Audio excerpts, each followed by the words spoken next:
Okay, I admit, I'm confused. We had a lot of great feedback from responses from the podcast we recently did on Is S&OP Dead? If you haven't seen it, check that one out. But I'm still confused about the steps of an S&OP process. I've seen anywhere from 15 monthly steps to as little as 4. So who's right? I'm going to tell you. And we're going to show you what the best practice is now. Let's get to it.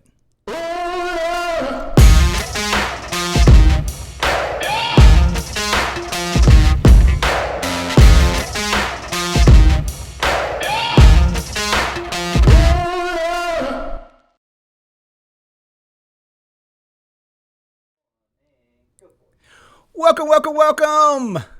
IBF On Demand with your host, Eric Wilson, and your sponsor, your one-plan S&OP software solution, Arkiva. Happy to have you on board. And guess what? It's my birthday. So this is actually airing, if this is going to be my birthday week when this is airing, so please, it's not the thought that counts, it's the gift. So if you can, because it's my birthday and I'm asking you, you need to like this podcast, comment down below, tell me happy birthday. That's what I want to hear because I'm lonely, I'm by myself, and I need to hear that from people to make me feel a little bit better about myself. So please, tell me happy birthday. That's what I'm asking for you today. And you want to send gifts, feel free as well. And don't worry, even if it's not this week, it's a year later when you're viewing this, you can still send me something. I'm always up for good gifts. This is another great episode of IBF On Demand, and we're going to be talking about S&OP today. And I said I was a little bit confused. We had some great feedback from the last podcast we did, but that got into more questions exactly about the process. And what exactly is this S&OP process on a monthly basis? Because there's a lot of ambiguity about it. I said I've seen anywhere from as far as 15 different steps that incorporated anything and everything part of a business process to just a simple 4-step process. Everything in between. If you want to look at what the traditional S&OP process was back in the early 90s, it was an easy stair-step process, 5 basic steps: data gathering, demand planning, supply planning, a pre-S&OP, and executive S&OP. And you still see that a lot of times, especially in training. People go throwback to the way it's always been taught. But is that the right way to do it and teach it now? And I wanted to find that out.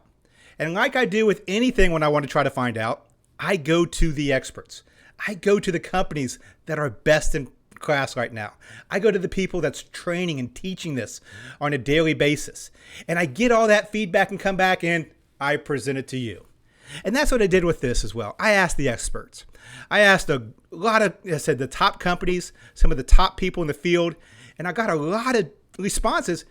And surprisingly, despite all the different things you can find out there about the different types of S&OP processes, they were all pretty much the same. Most of the top companies are doing things the same way. And most of the people that understand this and are teaching it have adapted and are starting to teach it a very similar way as well.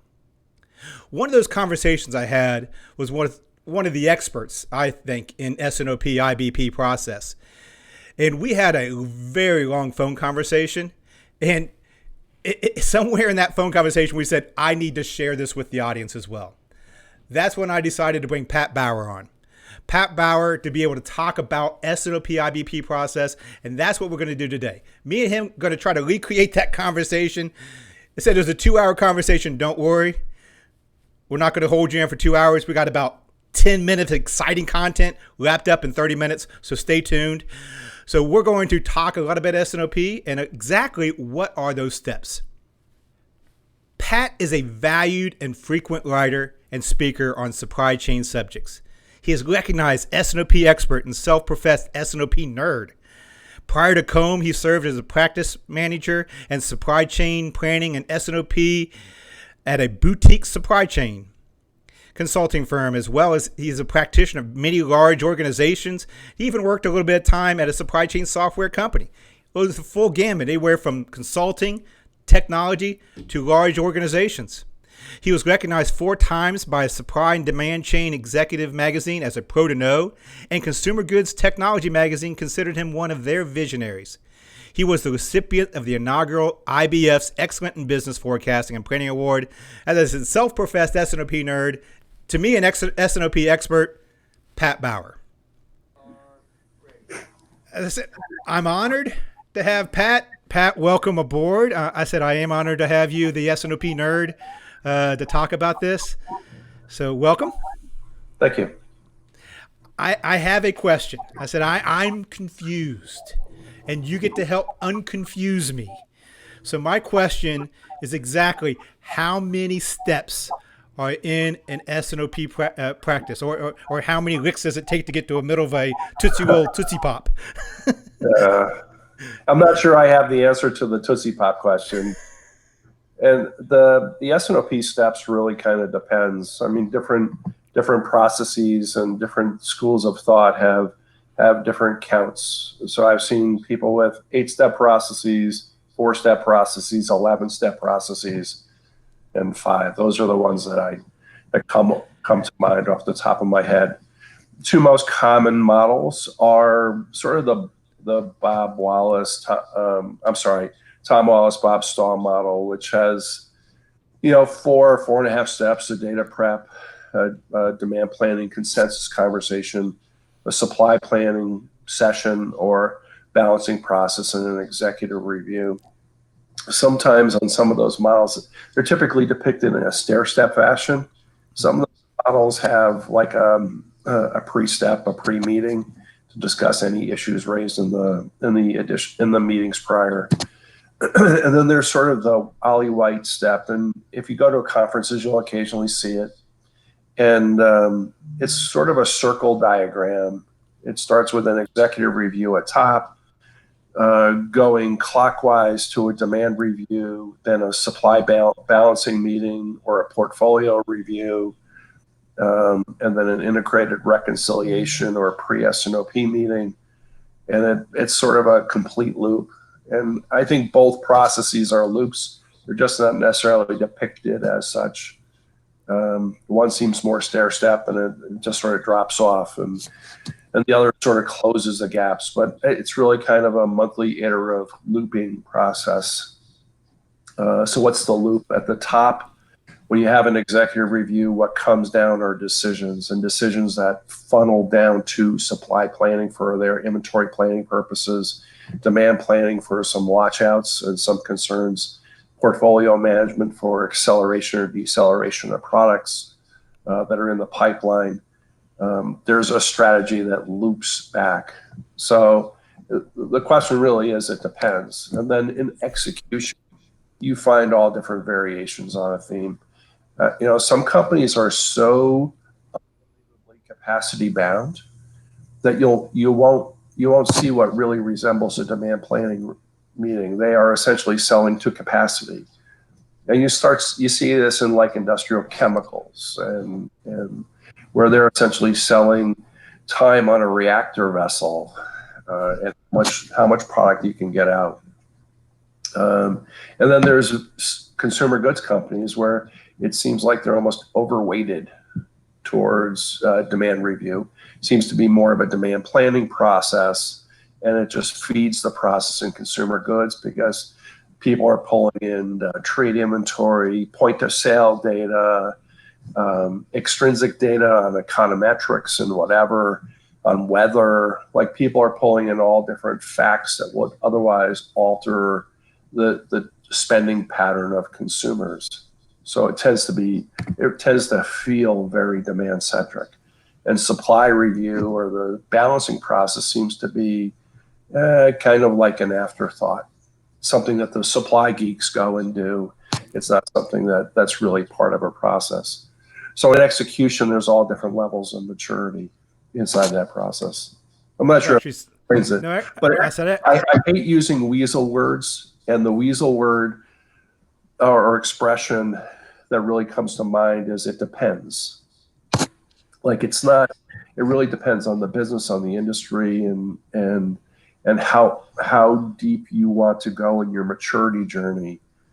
to bring the S&OP forward. I think that's the real answer here. Yeah, it depends is my favorite answer, so don't feel bad about that. I said I actually saw a product-centric company that actually had you're talking about a supply demand kind of dominant. I'd seen one that was product dominant as well. You mentioned the Bob Stahl, Tom Wallace, kind of the original traditional 5 stair step from the early 90s. Is that, that was kind of what everybody, really benchmarked to for the longest time. Is that still a good model, or has it started to adapt now with what we're seeing in data and other types of processes now? I think that's a perfectly fine standard. I mean, they're cast a little bit different. The original, sort of the Bob Stahl, I keep on saying Bob Stahl, the Tom Wallace Bob Stahl model was very, very, it felt very supply focused at one point in time. Felt very, very master planning, MRP-esque, grow it up from the supply centered company type of perspective, where the Ollie White model, and they're not necessarily done at different times. They were done kind of coincident with each other. It was just different philosophies. As a matter of fact, I think both Bob and Tom worked at Ollie White at one point in time. I think they came out of the Ollie White school. But they had their own take on it, and it was a very supply-centered take, very executive-focused take. They were talking strategy before a lot of other people were talking about the strategic integration. So you ask Bob today, and he'll talk about it's an executive process with a small e. So. Yep. Now the one thing I've noticed though different, that you mentioned very supply-focused MRP. It was the early 90s. Yeah. And in the early 90s, data gathering was an actual step, was a process you had to go through on a monthly basis for an S&OP. I think that's somewhat changed, because the 2 biggest things I see best practices and what companies are doing today. If you look at the Coca-Colas, look at Combe, look at a lot of these companies that are really best in class when it comes to S&OP, you aren't seeing that data gathering as a process step right now. And the other piece is you're seeing product review as a new step in this process. Is that true?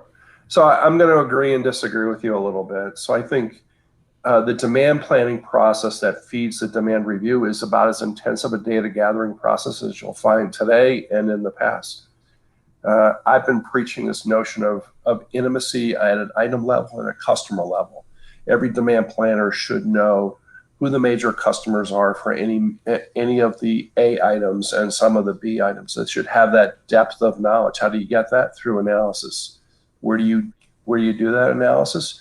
You're kind of dissecting demand before the demand consensus meeting, and you're putting out what you think is it's a demand planner led process that really digs and deep dives in on what's happening. So I've always been a proponent that data then and now is no different. You're still pulling trade inventory data. You're still pulling POS data.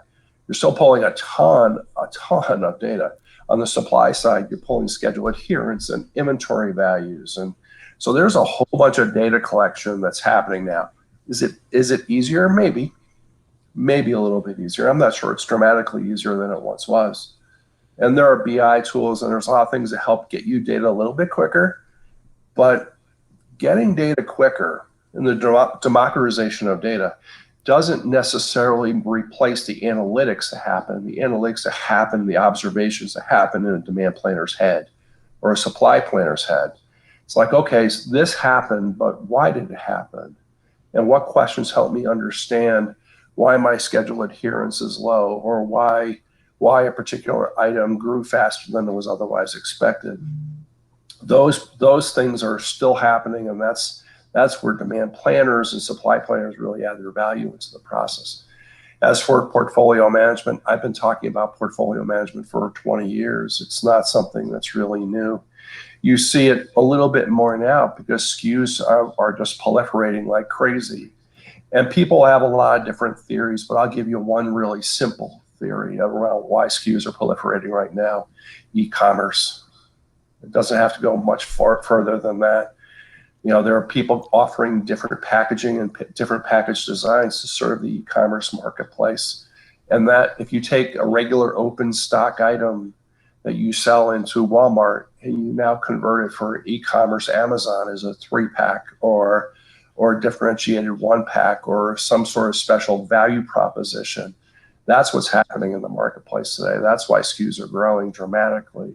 And that's why inventory turn numbers look unusual compared to what they did 10 years ago even. So there's a lot going on there. So yes, there is a proliferation of SKUs. Portfolio management does become more important in there. I'll tell you, demand planning becomes very important in there. Well, how do you peg demand for all these new differentiated packages serving a completely new channel? So it's an interesting place that we're at right now. It's an ever-changing marketplace, and I'm not sure what it ends up being on the back end of this. And COVID, I think, has precipitated more of a push into e-commerce, not less, obviously. So I have an Amazon box that shows up at my door every single day. So I'm as guilty as the rest of the world. So I'm not sure if that answered your question, Eric. Yeah, it did. So we definitely have portfolio as a intricate part of a best practice S&OP, mature S&OP process now. When you're looking at that data, you did a great job explaining that. And, I think we are a little more dynamic now. You can look at daily instead of monthly in some cases, or even hourly in some cases now with some organizations. But you mentioned that the analytics that's done with that data, and there's a lot of other things that's done outside of an S&OP process. And when we had our call, you mentioned too many people try to overcomplicate the S&OP process and put those as steps, put those as part of an S&OP. You had a great infographic that kind of laid that out. And in your words, all the other shit that happens outside of the standard process, would that be the data? Would that be the analytics? Would that be the MRP, capacity planning? That be the finance, financial reconciliation? That would be the strategy, all those pieces. So talk about what's as far as a basic S&OP, and then what's all the outside stuff? Sure. So well, let's just start with the demand review. In front of the demand review, there's a whole demand planning exercise that happens for the first, 5 to 10 days of every month, where your demand planner is going and digging into all the detail behind what happened inside of the prior month's demand. In front of the portfolio review process, there's all the conversations that happen, whether they're stage and gate or pre-launch or project planning around new product introductions or product renovations like a new formulation or product renovations like new packaging. All of that happens in front of a portfolio meeting, where the portfolio review meeting is really a summarization of all those activities and a progress check against it. Supply and demand balancing process that is really the heart. The supply review requires some amount of DRP, MRP, sourcing work, and most importantly, a rough cut capacity planning exercise, especially for those businesses that are capacity bound. That happens in front of that meeting. So all of the tools that are out there right now that are available to use for S&OP really just facilitate that data gathering and some of the initial generation of a plan. It's like a statistical plan is a good plan theoretically from a demand planning perspective, but sometimes the math is bad. Sometimes the results are counterintuitive, and a demand planner has to say, yeah, no, that doesn't work. So there's a whole bunch of stuff that happens outside of the 4 steps or the 5 steps that happens in front of those processes that really drive the inputs and the conversation inside of those review meetings. And that's what people just don't understand. Everyone's sort of obsessed with, how many meeting numbers or the number of meetings or the naming of the meetings. And honestly, that's not the conversation. It's how well are you integrating back into those other processes, and how much data gathering and insight are you bringing forward into those meetings? And a lot of companies really fail on the data insight part. Okay. So with that, I mean, I think what you're saying is people try to put everything into the S&OP process, try to solve their, supply, MRP, DRP, left cut capacity, demand, life cycle management, everything into an S&OP. Those are residual, daily, tactical, operational, sometimes strategic even processes that's done Right. outside that helps feed a strong S&OP process, is what you're saying. Right. There's a whole bunch of garbage that happens outside um, Okay. of the 5 steps, and that garbage is an unbelievably important to driving the conversation. And I say garbage, I don't mean Yeah. pejorative way. It's just there's a whole bunch of stuff that happens. People's everyday work and everyday jobs that happen that end up feeding the process. I think people think that S&OP is just a 5-step process, and boy, that thinking is so far off and wrong. Like, let's sort of have a really simple conversation. Everyone talks about S&OP being a strategic process. Where's the strategy from? How does that link and how does that connect? Someone has set a strategy, and someone has, on the commercial side of the business, let's just say someone set a route to market strategy, which is the channels we want to go after and the pricing inside of those channels. And, do we want to work the dollar class of trade as an example, or do we want to work the drug class of trade? All of those decisions happen offline, but that's the strategy of the business. And the demand plan should reflect that, and the product plan should reflect those strategies and should connect forward. Similarly, the commercial strategy, the products that you want to make, sort of work in the product part of the 4Ps and sort of marketing parlance, that should connect right into your stage and gate process, into your pre-launch process, into your project planning process, and that should have direct connection into your portfolio management. People don't connect how strategy aligns inside of S&OP, but it's really kind of very simple. And the infographic that you talk about tries to illustrate those connections. That was a great, and even I can understand that now. So thank you. So I think what we looked at then is we have a product review or portfolio review. Yeah. We have a demand review.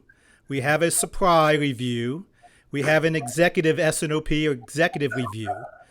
And then a lot of people put this pre-S&OP or reconciliation or gap analysis in there as well. So basically, those would be the new 5 steps, or pretty much the traditional 5 steps, just modernized for 2020. Sure. And yes, you talk about the integrated reconciliation of that pre-meeting.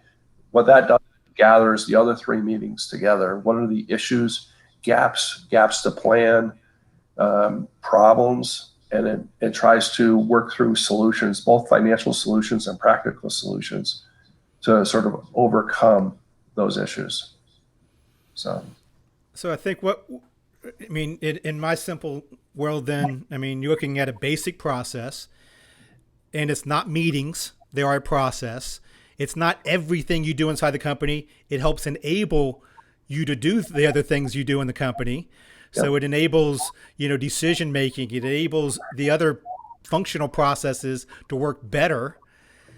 And it becomes a decision making forum for those collaboration is what happens then. Right. Well, what we know and most people rarely talk about is the loop back. So you go through all these steps and processes. Now you have to loop it back. So what do you loop back? Inventory target levels. You loop back the demand plan into supply review. Capacity and production prioritization decisions. Make this product over that product. Make those sort of decisions inside of the S&OP process, but there has to be a loop back into those functional, everyday, tactical operations and systems. What's at the top of the planning stack in every company that has an ERP is a forecast. That forecast has to cascade down through DRP, master planning, MRP. It has to cascade through. So the demand plan as an output of S&OP feeds all those other applications and systems that drive decision making at a very tactical and execution level. Okay, I only have a couple minutes left. Unfortunately, I said we talked for a couple hours last week, so we could go on and on. But we only Yep. have a couple more minutes for this podcast.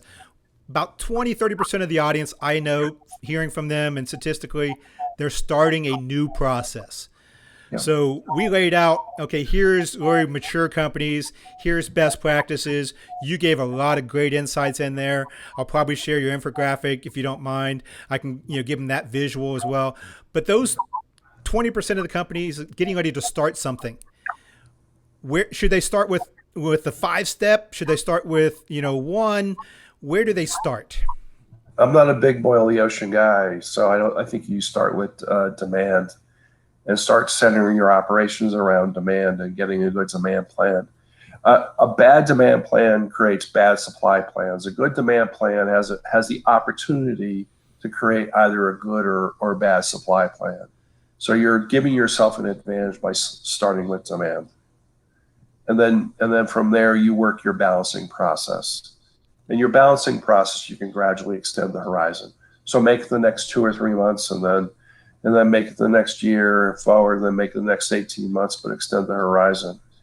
I think you have the opportunity to succeed more if you start with demand and then cascade through supply, no different than the planning stack you see at a tactical level.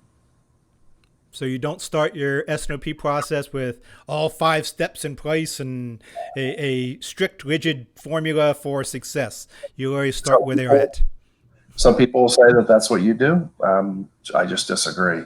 I went through the demand review process and put in an executive review to talk about the demand review and gradually mature the conversation about all the drivers of demand, and then start integrating supply, and then integrate portfolio somewhere along the way. I think portfolio is a more mature conversation that has to happen. I agree 100%. I think that's a great thing to end it on right there.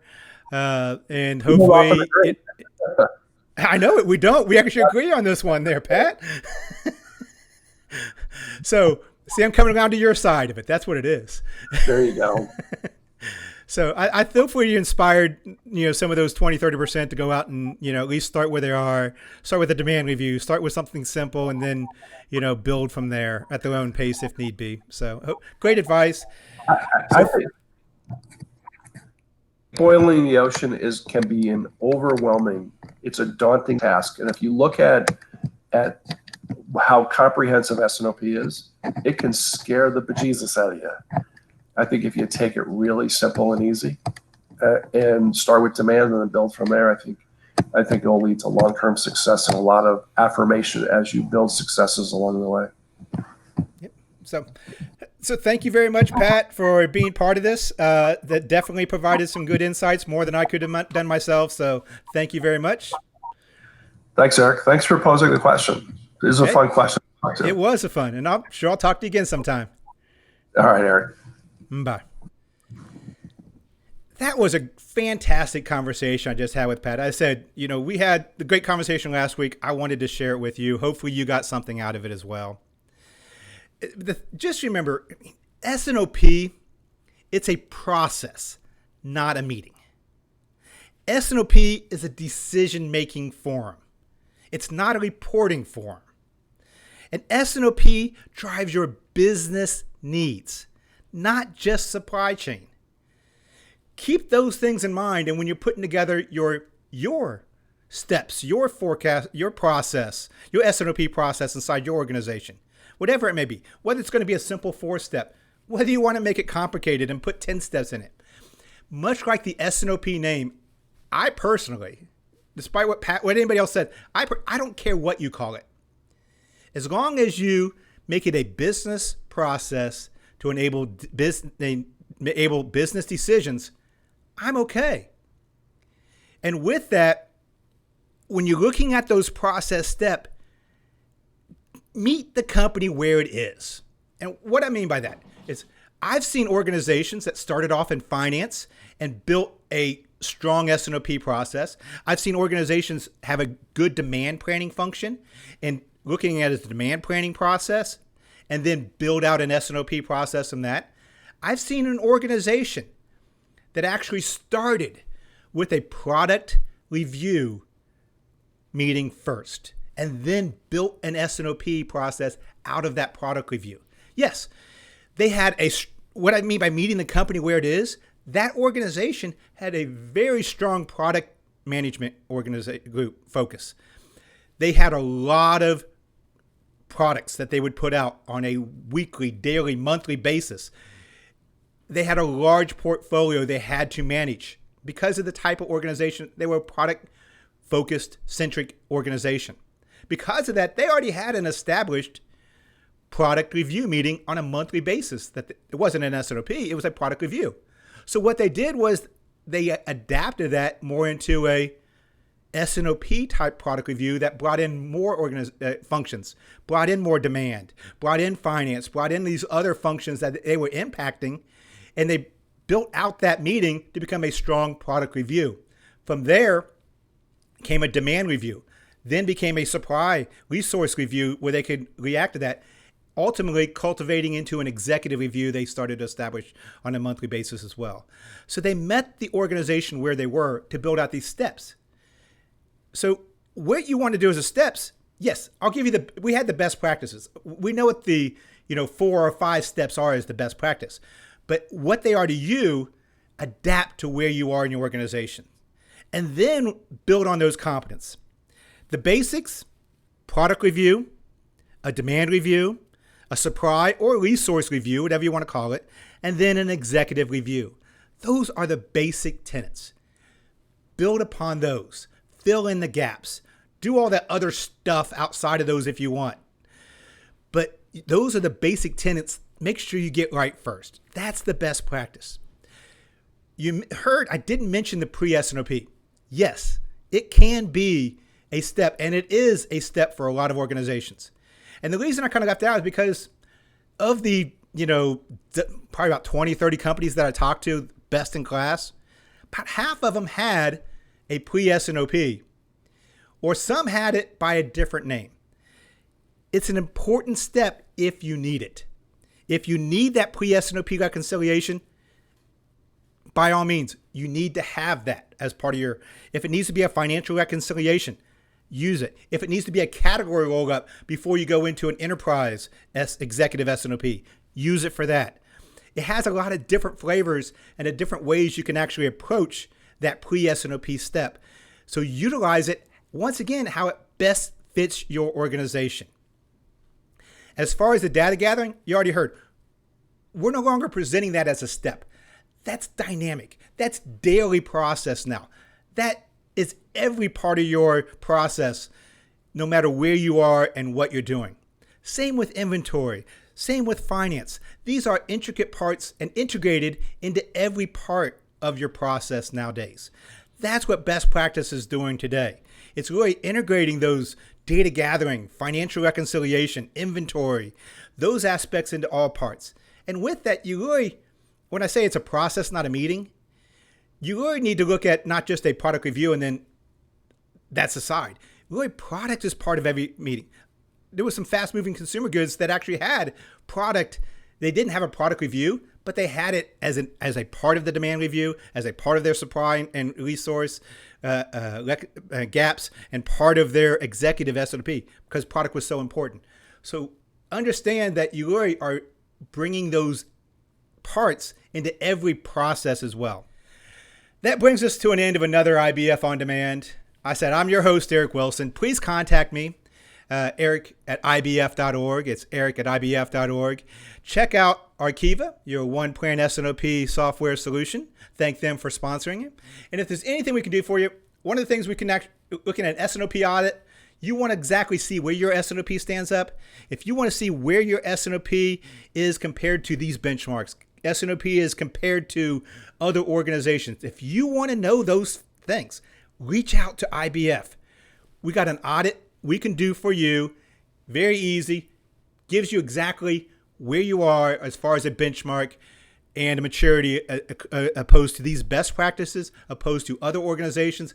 So you can put yourself up against these other best in class and see exactly how you measure up. Thank you all once again. And with that, we come to an end of an IBF On Demand. Thank you very much for watching to the end. I'll check you out next time. And don't forget, Wash your hands.